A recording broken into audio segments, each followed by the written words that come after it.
평화의 왕으로 이 땅에 탄생하신 우리 주님의 평강이 이 시간 주회전에서 그리고 있는 처소에서 예배하는 우리 모든 믿음의 식구들 가운데 넘칠 수 있기를 바랍니다. 평안하십니까? 그 평화를 누리셔야 돼요. 잘 지키셔야 되고요. 그리고 오늘 그 천사들의 찬송 소리도 그랬습니다만 하나님이 기뻐하시는 자들에게 평화를 주신다고 그러셨거든요.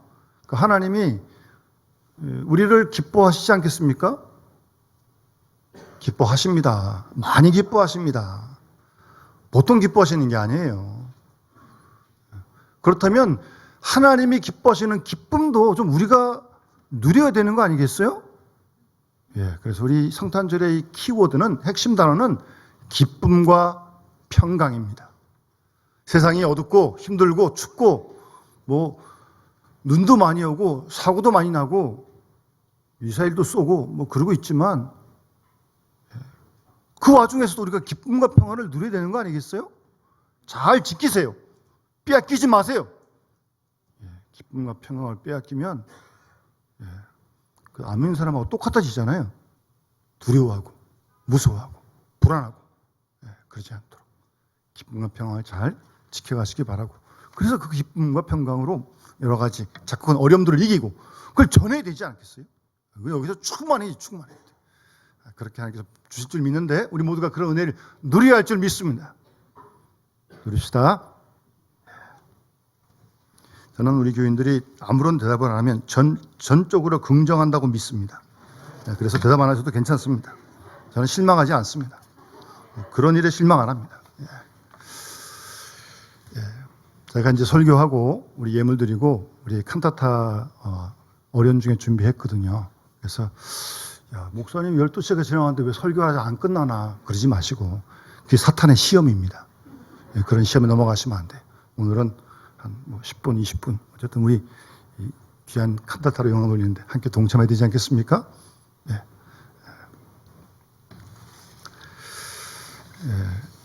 여러분, 예수님의 탄생 기사는 마태, 마가, 누가복음에 기록되어져 있습니다. 또 요한복음은 좀 다르게 기록되어 있고요. 그런데 자세히 보시면 이 누가복음, 오늘 본문만큼 예수님의 탄생의 시기를 정확하게 말하는 복음서 기자는 없습니다. 누가가 의사여서 그랬는지 어쨌든 예수님에 대한 이 탄생 기사를 말하는데 시간도 정확하게 말합니다. 마가에도 없고 마태에도 없습니다. 누가에게만 나오는 내용입니다. 그래서 거기 1절에 보시면 그때 가이사 아구스도, 로마 황제를 말합니다. 역사적으로 로마 황제 이 아우구스투스라는 사람이 있었어요. 그게 첫 번째 황제거든요. 아우구스투스. 성경에 아구스토라 그랬는데 원래 이름은 아우구스투스예요. 로마 황제예요. 로마 황제.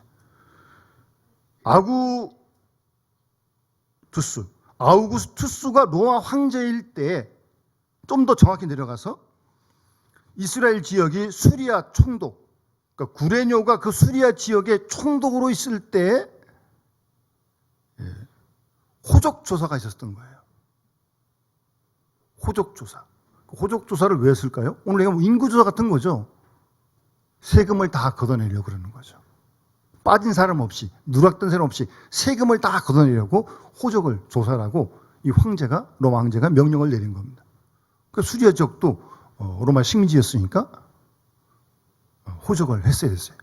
그런데 보통 사람들은, 로마 시민들은 자기가 거주지에서 호적 신고를 하면 돼요. 그런데 이 요셉은 나사렛에 살았는데 고향이 베들레헴이에요. 그래서 유다 사람들은 고향으로 가서 호적을 해야 합니다. 인구조사를 해야 돼요. 그래서 어쩔 수 없이 나사렛에서 베들레헴까지. 지금 마리아가 성령으로 잉태를 했어요. 몸이 상당히 무거웠어요. 대략 나사렛에서 베들레헴까지 140km가 됩니다. 지금 차가 있으니까 문제가 없지만 그 당시에는 그런 게 없잖아요. 그러니까 무거운 몸 가지고 140km를 걸어간다는 것은 결코 쉬운 일이 아니었을 겁니다. 그렇지만 가야만 했어요. 베들레헴으로. 요셉의 고향이었기 때문이었습니다. 그 일은 사실은 500년 전 미가 선지자가 예언한 말씀이 이루어지는 사건이었습니다. 미가서 5장에 보면 2절 말씀에 이렇게 미가 선지자가 탄생하시기 전 500년 전에 말씀하셨어요. 베들레헴 에브라다야, 너는 유다 족속 중에 작을지라도 이스라엘을 다스릴 자가 내게서 나올 것이라. 그의 근본은 상고에 영원에 있느니라. 이 미가 선지자의 예언이 지금 이루어지는 사건이었습니다. 그 미가 선지가 베들레헴 예고했고 작은 동네지만 다스릴 자가 거기서 나온다. 그리고 그분의 근본은 상고에 있다. 영원에 있다. 사실 굉장한 말씀입니다. 여러분, 우리는 다 제한이 있지 않습니까? 우리의 이 땅의 시간이 다 제한된 거 아니에요? 그게 피조물이 인간 아닙니까? 인간만 아니라 모든 이런 식물도 마찬가지죠. 그러나 탄생하시는 메시아 예수 그리스도는 영원에 있어요. 영원하신 분이라는 말씀입니다. 예. 그렇게 예고한 말씀이, 예언한 말씀이 이루어지는 사건이 지금 본문에서 이루어지고 있는 것입니다. 그래서 어쨌든 140km를 무거운 몸을 가지고 어렵게 갔습니다. 갔는데 해살할 날이 차가지고 이제 아기 예수를 낳게 됐어요. 그 7절에 보시면 강볼에 쌓여 구유에 누였으니 이는 여관에 있을 곳이 없음이라라. 여관에 있을 곳이 없음이라라. 그러니까 여관, 그러니까 요새는 뭐 여관이라는 뭐 무슨 장 뭐 이런 호텔 뭐 그런 여관이라는 용어는 잘 없던데 지금도 있긴 있는 데가 있더라고요. 길 건너가면 여인숙도 있고 뭐 그렇더라고요. 근데 이 여관, 그러니까 좀 우리가 좀 이미지가 별로 안 좋아요. 여러분도 안 가보시겠지만, 그러니까 정확하게 헬러 단어를 번역하려면 여관 그러지 말고 원래 그 헬러의 단어 뜻은 숙소, 거처 그런 뜻이에요. 네. 그런 말이지. 그러니까 오순절 마가 다락방이 일어났던 그것도 그 원어에 보면 같은 단어를 쓰고 있거든요. 그러니까 무슨 여관 이런 그 여관을 얘기하는 게 아니고 어쨌든 숙소, 거처 그런 뜻입니다. 어쨌든 거기에 있을 곳이 없었어요. 그래서 구유에 나시게 된 거예요, 예수님께서. 이 구유도 우리가 이제 어렸을 때부터 배웠는데 말이 먹는 밥그릇이잖아요. 그런데 그러니까 그 당시, 지금도 벌써 2000년 전 아닙니까? 가옥 구조를 생각하면 지금도 여러분 동남아 같은 데 가보면 가축하고 사람하고 같이 사는 그런 데 많더라고요. 그 기행 그 다큐멘터리 이렇게 보니까요. 같이 살아요, 그냥. 더우니까 뭐 대충 그냥 칸막이 하나 놓고 주인 여기서 자고 여기서 그냥 가축도 가지고 왔다 갔다 하고. 예. 그렇듯이 2000년 전 가옥 구조가 그랬거든요. 그러니까 꼭 무슨 밥그릇에 뭐 이렇게보다는 어쨌든 이 아주 협소하고 좁고, 그래도 해산하는데 좀 넉넉해야 좀 뭐 이렇게 좀 다 할 수 있는 거 아니에요? 근데 그런 곳이 아니었다는 거예요. 예수님께 탄생하신 곳이. 예. 그런 사실을 오늘 누가는 우리에게 전해주고 있는 것입니다. 여러분 혹시 들어보시면 모르겠습니다만 빈방 있습니까? 라고 하는 성극이 있습니다. 빈방 있습니까? 그래서 오늘 제목을 사실 제가 빈방 있습니까? 그러려다가 아무래도 좀 이상한 것 같아요. 그래서 제가 있을 곳이 없습니다. 이게 성경의 본문대로 제가 제목을 정했습니다. 빈방, 성극이 있는데요. 이런 성경, 그 시골교회에서 성탄절에 성극을 하는데 조금 이렇게 좀 부족한 애가 있었어요. 걔한테는 말 많이 못 시키니까 대사를 그저 마리아와 요셉이 빈방 있습니까? 라고 물어보면 빈방 없어요. 이렇게 좀 퉁명스럽게 한마디 딱 하는 대사를 맡겨놨어요. 어때한테. 이제 이런 걸 했어요. 마리아와 요셉이 빈방 있습니까? 라고 물었는데 얘가 대답을 못 하는 거예요. 가르쳐 줬는데 한마디만 딱 하면 되는데 우물쭈물하면서. 그래서 이제 또 가르쳐 줘야 되잖아요, 대사를. 예. 빈방 없어요. 라고 딱 얘기를 해. 가르쳐 주니까 이제 얘가 빈 방 없어요. 그러더니 이어서 없는 대사로 제 방은 있어요. 그랬다는 거예요. 자기 방은 진짜 있거든요. 그래서 사람들이 막 웃었죠. 여기 몇 사람은 웃네요. 어쨌든. 그러니까 뭐 이게 연극이 막 잘못된 것처럼 했는데 오히려 걔의 그 반응이 퉁명스럽게 빈 방 없어요. 그런데 제 방은 있어요. 그 톤이 많은 사람이 일어나가지고 박수를 치게 했던 겁니다. 그 아이의 표정, 그 아이의 말이 걔는 거짓말을 못하니까 빈 방 없지만 자기 방이 있으니까 자기 방이라도 모시겠다. 뭐 그런 마음을 했겠죠. 어쨌든 그런 연극이 성극이 있습니다. 어쨌든 예수님은 넓은 곳도 아니고 아늑한 곳도 아니고 쾌적한 곳도 아니고 그런 곳에서 예수님은 탄생하셨다는 말씀입니다. 정상적인 마땅히 해산해야 할 곳이 아닌 곳에 예수님께서는 탄생하셨다고 오늘 본문은 우리에게 전해주고 있습니다. 그 이어지는 8절을 보게 되면 목자들이 밤에 양을 치고 있었는데 하나님의 사자가 나타나서 이 목자들에게 예수님의 탄생 소식을 전해주십니다. 큰 백성에 미칠 기쁨의 소식. 구유에 가서 아기를 볼 것인데 하여튼 표적이다. 그러면서 이제 천군 천사가 이제 찬송이 나와요.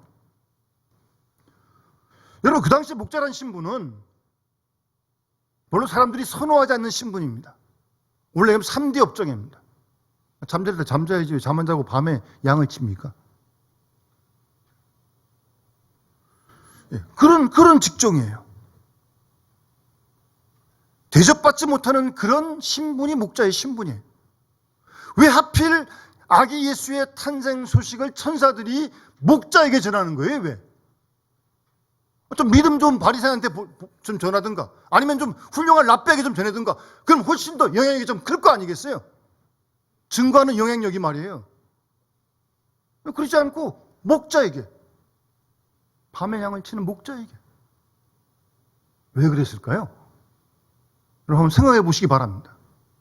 성경이니까 그냥 확 지나가지 마시고 도대체 하나님이 무슨 뜻을 가지고 목자에게 전하셨을까? 한번 그런 질문을 해보시기 바랍니다. 하여튼 그래서 목자가 찾아가서 확인하고 그럴 때 천군 천사의 노래가 퍼집니다. 지극히 높은 곳에서는 하나님께 영광이요 땅에서는 하나님이 기뻐하신 사람들 중에 평화로다 라고 하는 그런 천군 천사의 찬송이 울려 퍼지게 됩니다. 예수님은 왕궁에서 태어나지 않으셨습니다. 부잣집에서 태어나지 않으셨습니다. 넓디 넓은 그런 곳에서 태어나지 않으셨습니다. 짐승과 함께 가난한 그런 장소에서 태어나셨습니다. 그런데 그 사건이 하늘에서는 영광의 사건이라는 말씀입니다. 그렇게 태어나신 그 사건이 하나님께는 영광이 되는 사건이라는 말씀입니다. 그래서 찬송 소리가 들린 거 아니?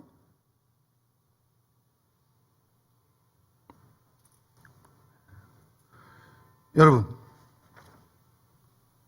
주님이 이 땅에 오셨지만 있을 만한 곳이 없었습니다.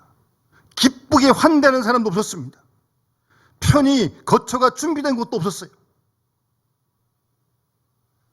하나님이신 우리 주님이 가장 낮은 곳으로, 가장 평범한 곳으로 오셨습니다. 가장 보잘것없는 그런 곳에서 태어나신 사건이지만 그것이 하나님께는 영광의 사건이었다는 것을 천사들이 들려주고 있는 것입니다.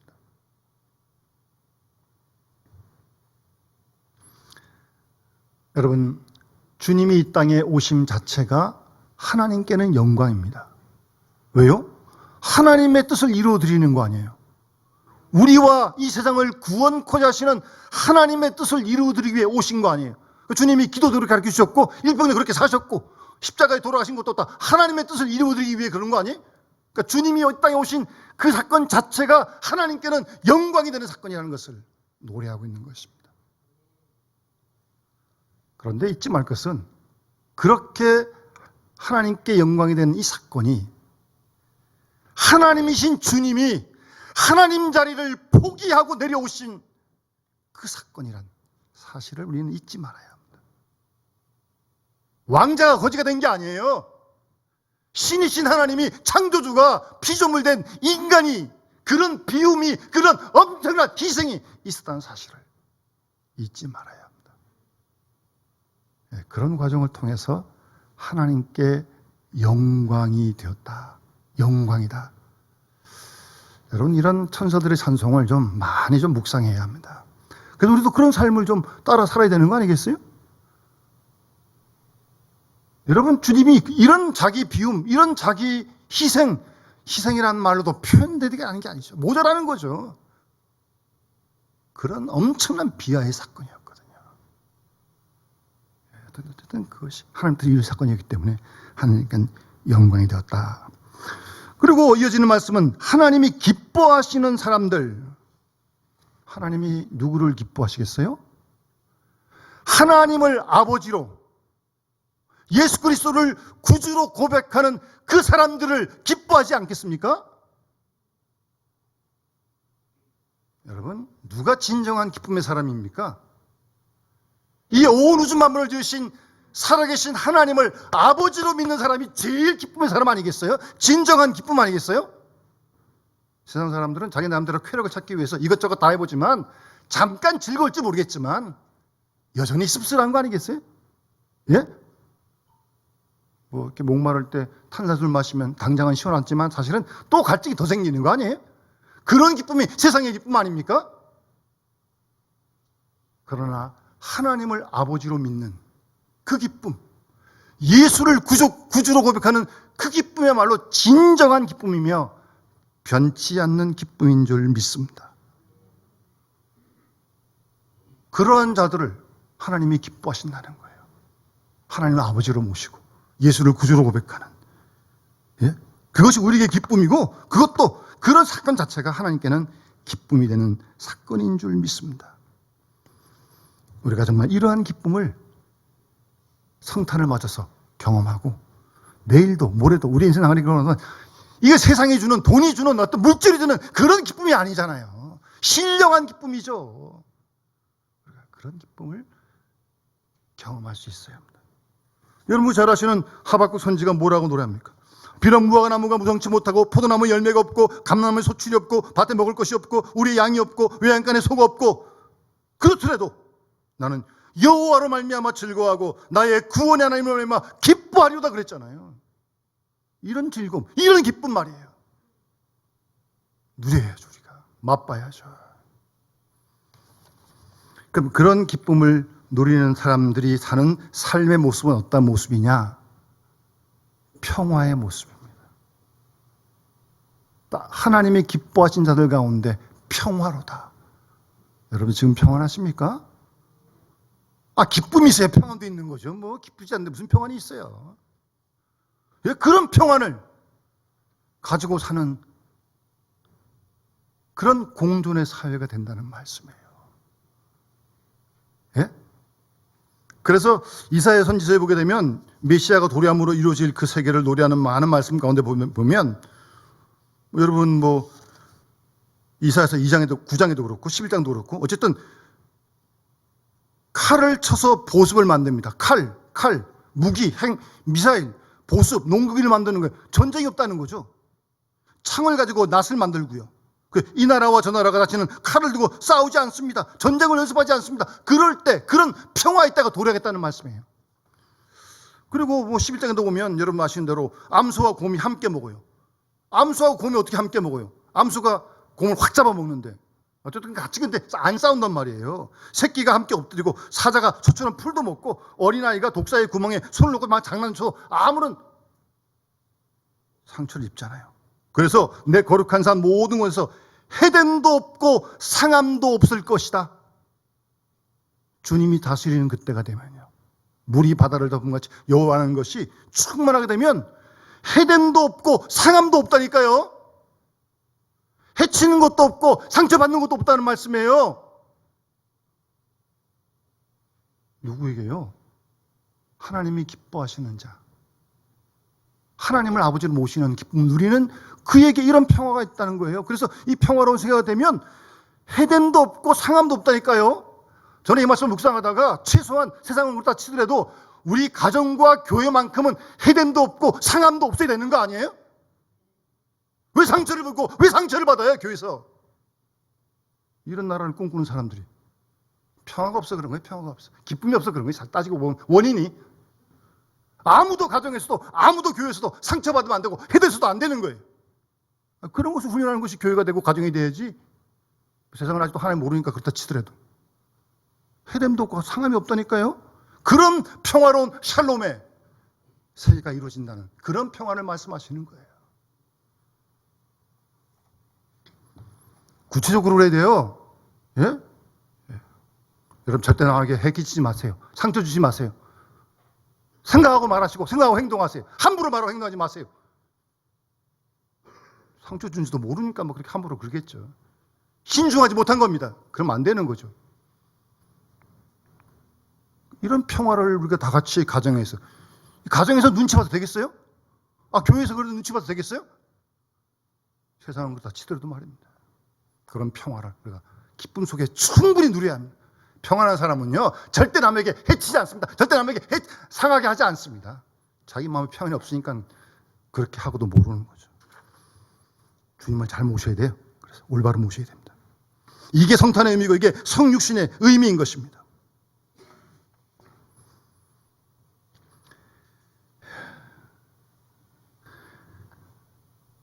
그런데 주님께서 이 땅에 오셨는데 있을 곳이 없었어요. 있을 곳이. 예? 있을 곳이. 그 목자들이 가서 이 사실을 이제 마리아에게 전할 때 마리아가 참 힘들었을 거 아니겠어요? 그 오랫동안 여행해 왔고 또 뭐 해산했고 얼마나 불편하겠습니까? 그때 목자가 찾아가서 오늘 본문 이후에 15절 이하에 이 사실을 전해줬을 때 물론 마리아는 성령 인타한 거 알고 있었지만 이 목자의 음성, 이 찬송 소리를 전해 들었을 때 정말 위로가 되고 평안을, 기쁨을 경험했을 거 아니겠어요? 마리아가 말입니다. 여러분, 하나님께서는요, 지극히 연약한 여인 마리아를 통해서 성령으로 잉태케 하셨고, 하나님께서는 다윗의 집안이지만 별로 주목받지 못하는 요셉을 통해서, 그 가정을 통해서 예수를 탄생케 하셨고요. 베들레헴의 수많은 그 많은 장소와 거처 중에서 가장 가난하고 아주 열악한 그런 장소에 주님이 탄생하셨습니다. 그리고 세상에서 별로 주목받지 못하는 그런 목자들을 통해서 이 소식이 전해지도록 하나님은 오늘 본문에서 역사하고 계십니다. 우리 주님은 하나님이신 가장 위대하신 분이시지만 가장 평범하고 가장 일상적이고 가장 낮은 삶의 가운데 들어오셨습니다. 거기로부터 하나님의 구원의 역사가 시작되게 된 것입니다. 여러분 분명히 기억하십시오. 하나님의 구원의 사건은 큰 집회를 통해서만 일어나는 게 결코 아닙니다. 무슨 대형 이벤트나 무슨 대형 행사 가운데서만 이루어지는 게 결코 아닙니다. 뭐 공부한다고 되는 것도 물론 아니고요. 하나님의 구원 사건은 하나님께서 하나님 일방적으로 우리의 일상의 환경과 삶의 평범한 속에서 하나님의 구원의 사건이 일어나고 있다는 사실을 잊지 마시기 바랍니다. 하나님의 구원의 사건은 대형교회 성전에서만 이루어지는 게 결코 아닙니다. 부흥회로만 이루어지는 게 결코 아닙니다. 하나님의 구원의 사건은 어떤 행사나 어떤 인간의 일로 이루어지는 게 결코 아닙니다. 하나님께서 우리와 온 인류를 구원하고 하시는 이 놀라운 구원의 역사는 누구의 주목도 받지 않는, 누구의 관심도 받지 않는 외면당한 작은 자들로 통해 이루어진다는 사실, 열악한 환경 속을 통해서 이루어진다는 사실을 우리는 본문을 통해서 분명히 깨닫게 됩니다. 근데 그 당시에는 로마 황제가 주인이고 로마 황제가 신입니다. 그런 시대입니다. 그런 시대에 황제가 신이 아니라, 황제가 주가 아니라 예수 그리스도가 주인이시여 하나님이 참 하나님이심을 증거하고 선포하는 그런 사건인 것입니다. 어쨌든 주님은 태어나실 때 있을 곳이 없으셨습니다. 태어나실 때만 아니라 일생 동안 거처가 없으셨습니다. 일생 동안. 그래서 마태복음 8장 20절에 보게 되면 예수께서 이르시되 여우도 굴이 있고 공중에 새도 거처가 있는데 인자는 머리 둘 곳이 없다. 제가 이 본문을 기억하면 제가 신학 졸업하고 갔던 교회에 원로 목사님이 계셨는데 할아버지 목사님이셨죠. 그때 은퇴하시고. 언제 겨울날인가 이 본문으로 설교한 말씀이 기억나는 거예요. 그러면서 아주 그냥 있을 곳이 없었다. 평생. 추운 겨울날 그러니까 더 이 말씀이 이렇게 와닿더라고요. 주님은 끝내 거처가 없으셨습니다. 왜 주님은 끝내 거처를 이 땅에 준비하지 아니하셨을까요? 주님께서 뭐 가버나움에다가 선교센터를 짓겠다 그러면 뭐 도와줄 사람이 뭐 한둘이었겠습니까? 얼마든지 지을 수 있겠어요. 따르는 무리가 그렇게 말았는데. 그런데 주님은 끝내 이 세상 가운데 거처를 두지 않으셨다는 사실입니다. 왜요? 왜? 주님은 우리 안에 계시길 원하시는 겁니다. 여러분 마음 속에 계시기를 원하시는 거예요. 거기를 거쳐 삼기를 원하시는 거예요. 여러분 마음 안에 주님 계십니까? 모실 방이 있습니까?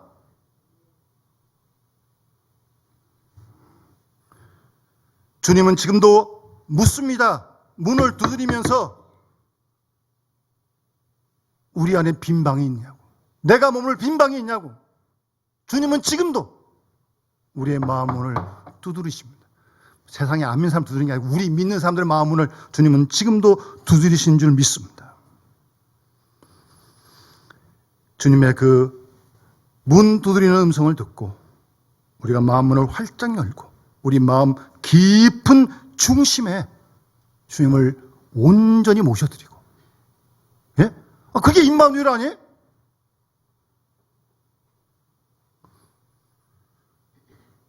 그 주님을 주로 고백하면서 그 주님과 함께 우리가 하루하루 날마다 살아가고 자꾸 모든 시험과 문제들을 주님과 함께 풀어가고 이겨갈 수 있는 그런 우리 믿음의 식구들이 다 되어질 수 있기를 주님으로 간절히 축원합니다. 하나님 믿습니다. 예수님도 믿고 성령도 다 믿습니다. 그런데 우리는 여전히 아직도 나밖에 알지 못합니다.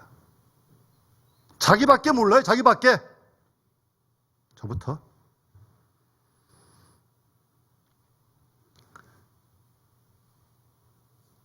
주님은 지금도 우리 마음속에 거하기를 원하십니다.